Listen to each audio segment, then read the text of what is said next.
So, long time ago, people didn't have toothbrushes like we have right now. We have what is called, they used to have what is called siwak.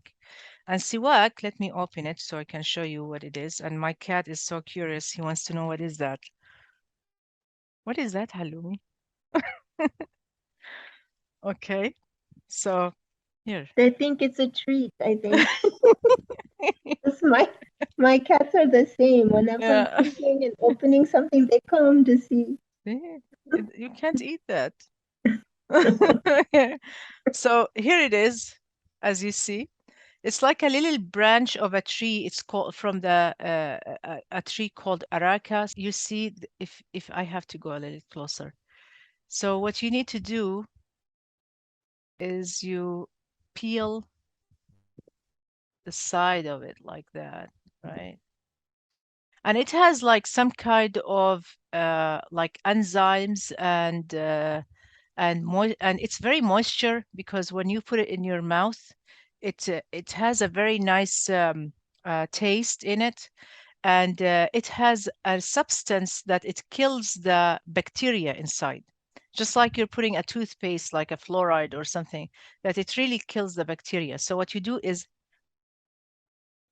you chew on them just a little bit.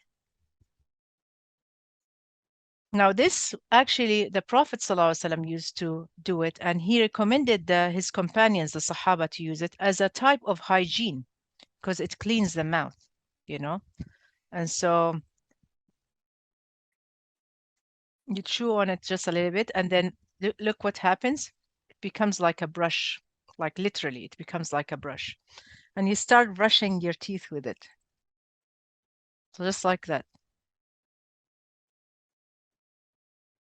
And it cleans the mouth.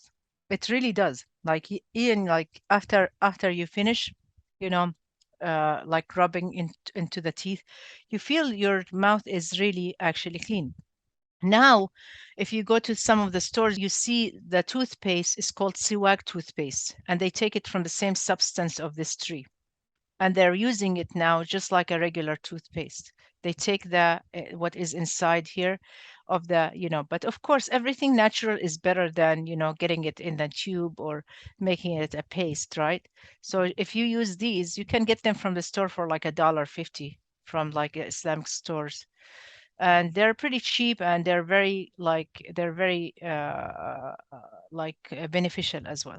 So the Prophet ﷺ again is urging to use the siwak to clean the tooth. Had I not thought it difficult for my ummah, I would have commanded them to use miswak before every salah namaz. So before every namaz or salah, we're supposed to use the miswak.